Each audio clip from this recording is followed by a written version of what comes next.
амансыздарбы? Калай калк? Бүгүн биз Кочкор Ата шаарчасынын жашоочусу Дүйшөбаев Олжобай акебиздин үйүндө турабыз. Турганыбыздын себеби ушу кичинтайынан баштап ушу палма оорусу менен ооруп келет экен. Ушу жанында отурган апасы жана ошондой эле бир тууган акасы эми кандай деп дагы сөздү улантышын деле билбей турам. Себеби бүгүнкү күндө ушундай инвалидность кагазы да бар экен. Бир жагынан ушу бутта да ооруйт экен, көп тура албайт экен. Ушу отуруп атат азыркы күндө мен бут тура албайм, бутум ооруп атат деп.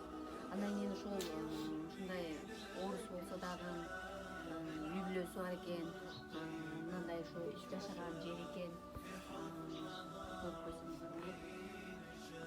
Андан кийин ушул кайсыл жерде болбосун ушу ар дайым апа жанында болот. Ушул эжебиз ар дайым ушул Олжобай акебизге жардам берип келет экен өзүнүн колунда бар пенсиясы менен. Ушу сөздү сизге узатып койсок. Не деп айтайын? Менин балам 5 баласы бар. Сүйлөбөй. 5 баласы бар. 20-сынан баштап тамал болуп калды. Тамал аяктан келип билбейм. Доктор бесплатный дары берет, 2 малда ичип турат. Ичпесе ичпеген күнү кармап турат.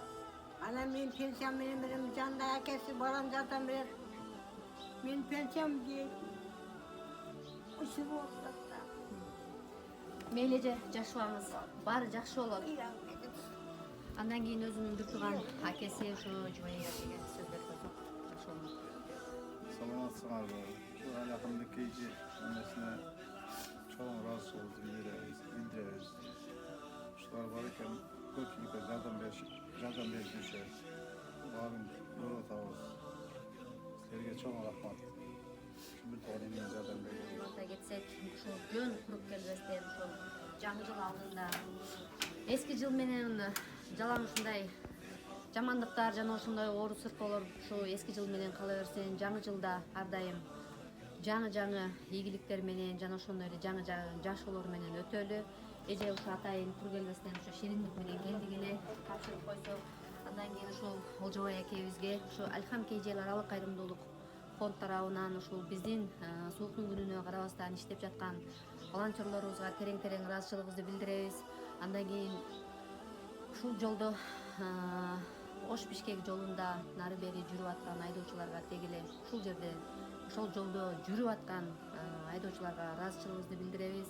Андан кийин ушул кичинекей болсо дагы, аз да болсо көптөй кылып алып койсун, өзүбүздүн суммабызды алып келдик. Ушул көптөн бери жардам беребиз деп колубуз тийбей аткан, себеби пациенттер аябай көп болду. Бизге ошол адамдарга жардам берип байкеге анча убакыт болбой атты. Атайын ошо бүгүн убакыт таап келип отурам.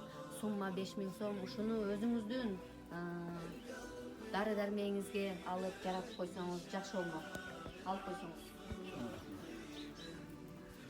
Рахмат силерге. Рахматыңызды айтып, ыраазычылыгыңызды айтып. Алакымды кейжи. Алхам KJ. Алхам KJ'ге рахматымды айтам. Ушулар бар экен, жардам беришип атат. Жакшы, чоң рахмат.